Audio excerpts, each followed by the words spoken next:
Hey YouTube family and friends, welcome back. Today I wanted to focus on two things from a Bible perspective and from the Bible. But before that, I wanted to share something that I wrote. Hopefully this will be encouraging to you. What's been experienced up till now is what it's been. I can change now, here and now. I can decide to live exceptionally well, to be an exceptional husband, or if you're a wife, to be an exceptional father, son, and friend, to love exceptionally, to forgive exceptionally well. I decide to serve my gift exceptionally well.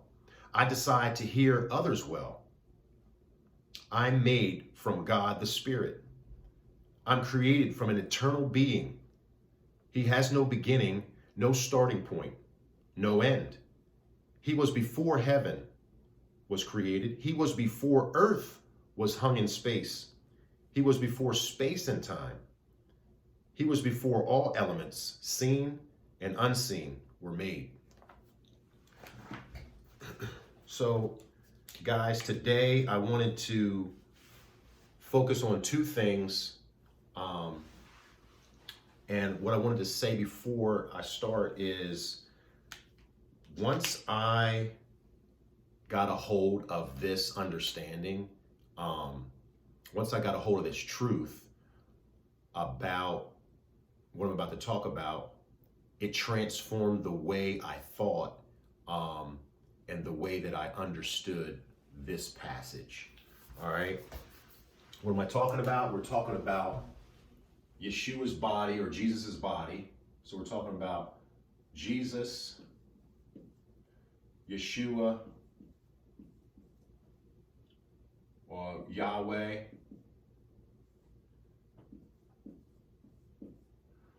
okay, his body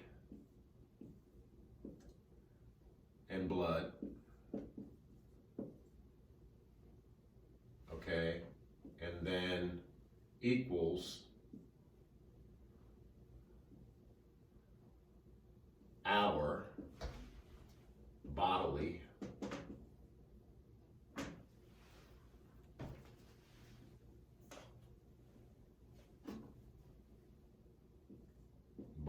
bodily healing and sin forgiven.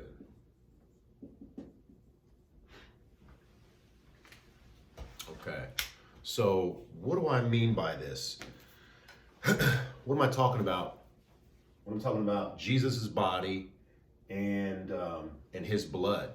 So the body and the blood, what we're talking about is the Lord's Supper, or the communion, right? And so first I want to say what I felt, or what I believed the communion was about when I took it, whether it was in church or wherever they offered it, okay? And so the general thought or idea right behind taking the communion was that if someone had sin, then they couldn't take the communion, right? Or I was fine, right? But if I took the communion or the Lord's Supper with sin, then I would become sick. And so the first one speaks to me more, that I had the idea and the thinking that knowing that I had wrongs or sin in my life during the times that when I would take the communion, and really I would say that I would stop taking the communion. I would not take the communion because I had the wrong thinking or had the wrong believing, right? And so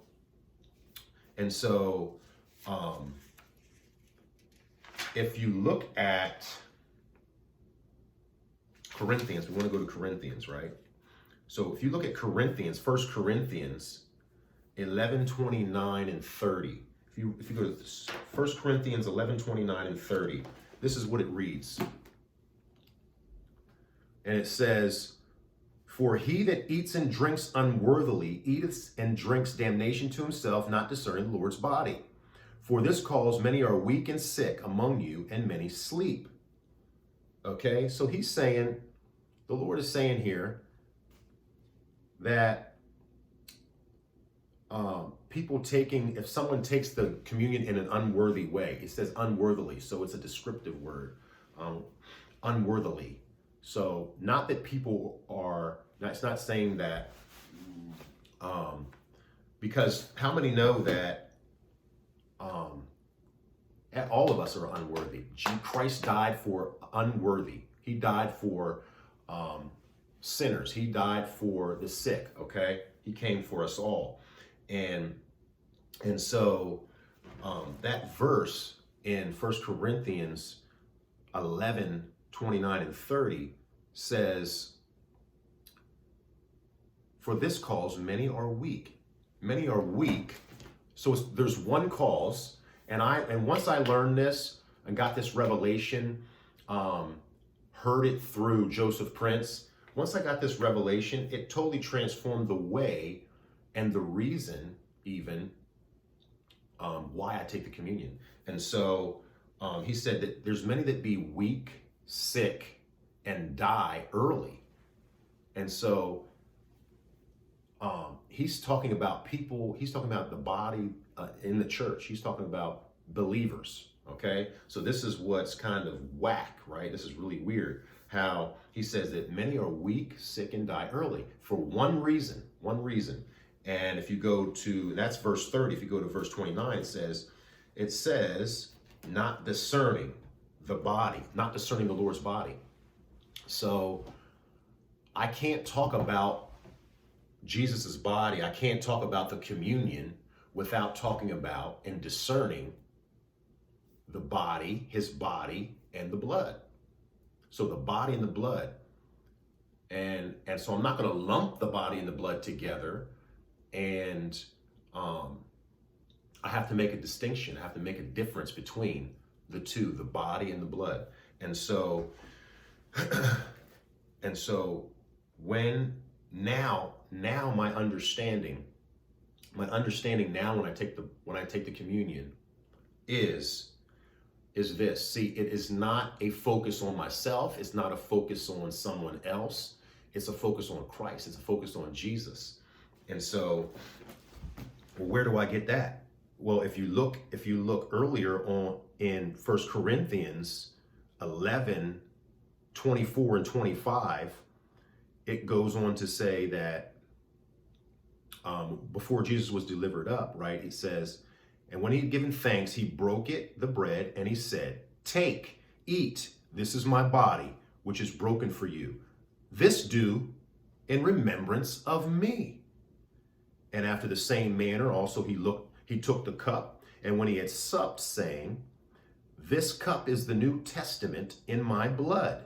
This do as often as you drink it in remembrance of me,'" it says, and in remembrance of himself.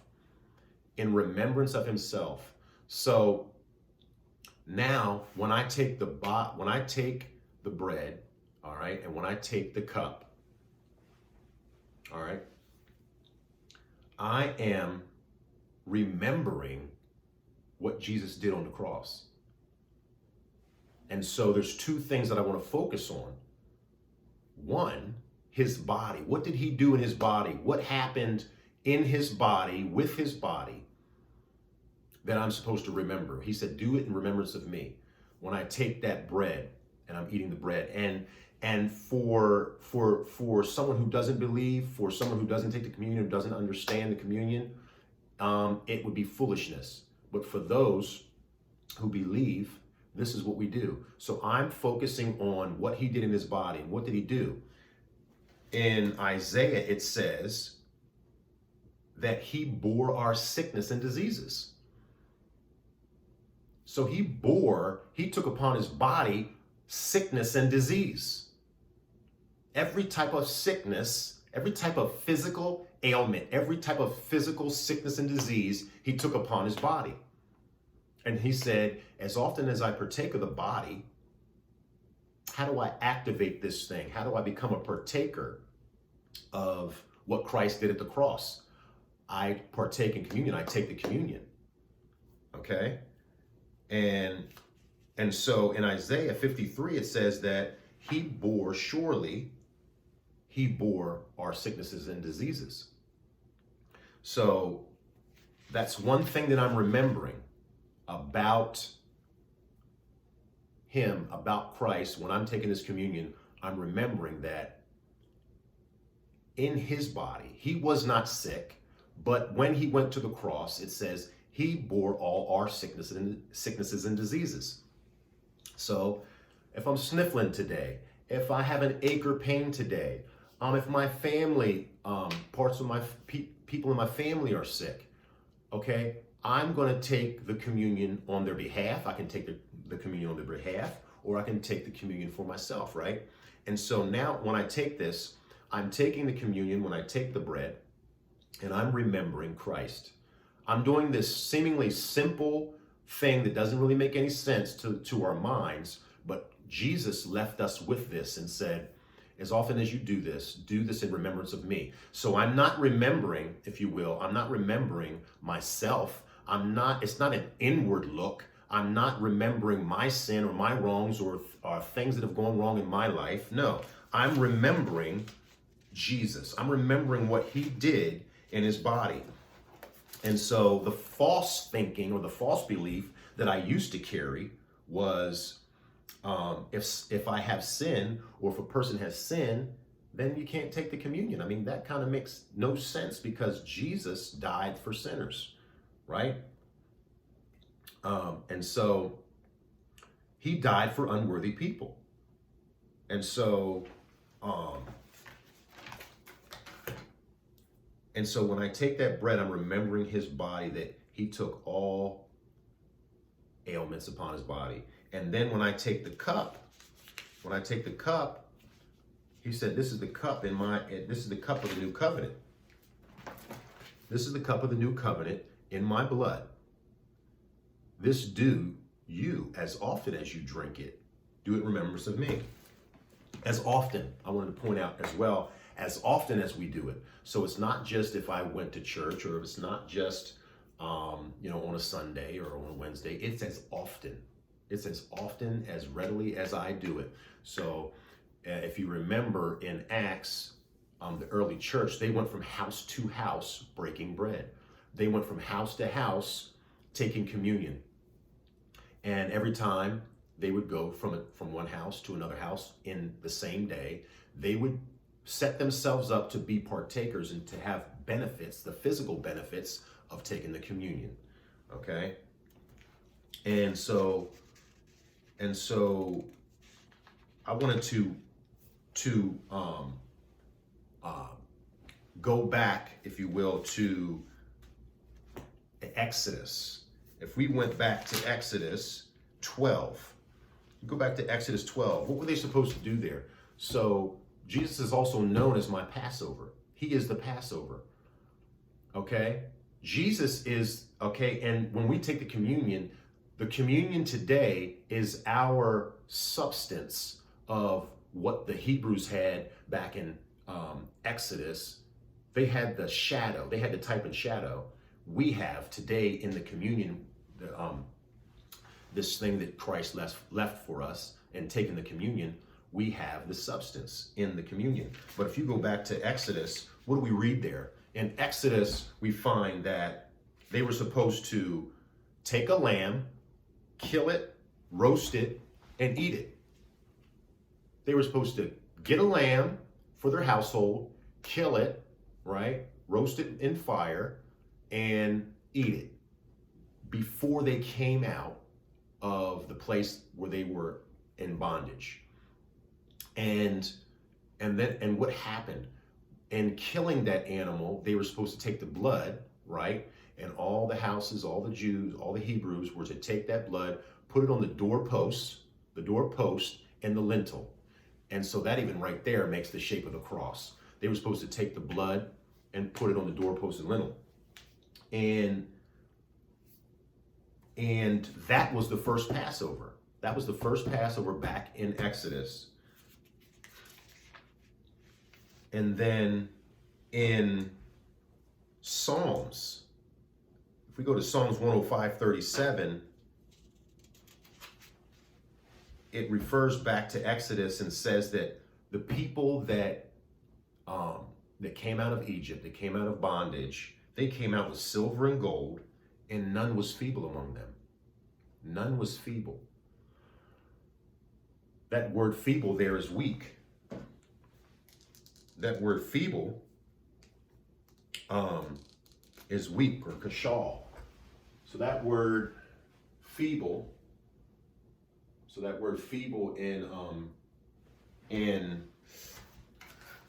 Psalm 105:37, Psalm 105:37, they said that they came out with silver and gold, and none was feeble.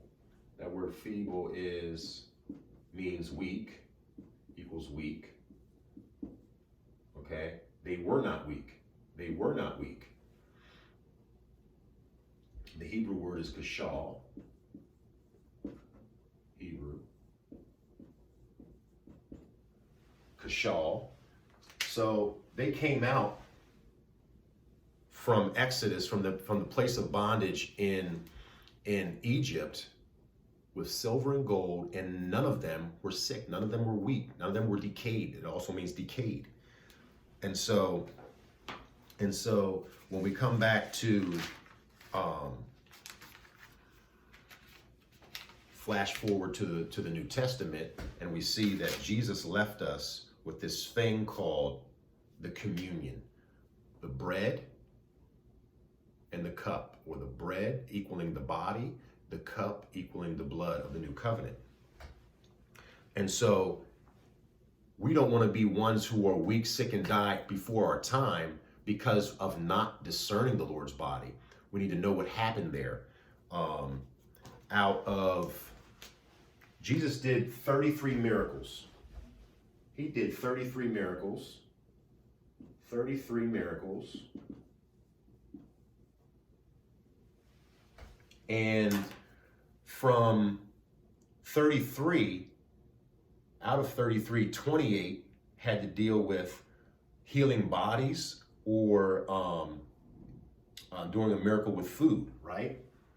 And then 24 out of 28 had to deal with bodily healing. So 24, let's say, go up here and say, out of 28 miracles, 24 dealt with bodily healing.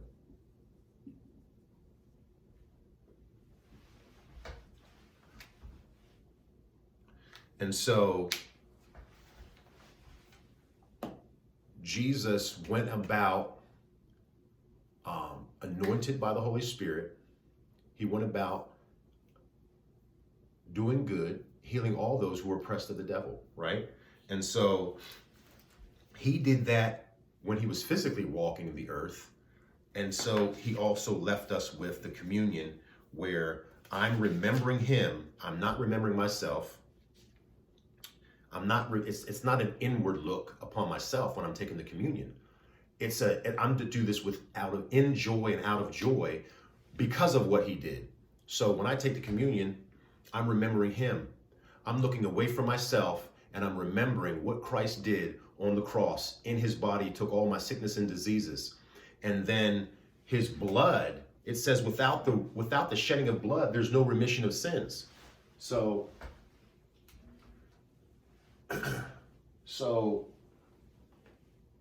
because Jesus shed his blood, he took sin out of the way.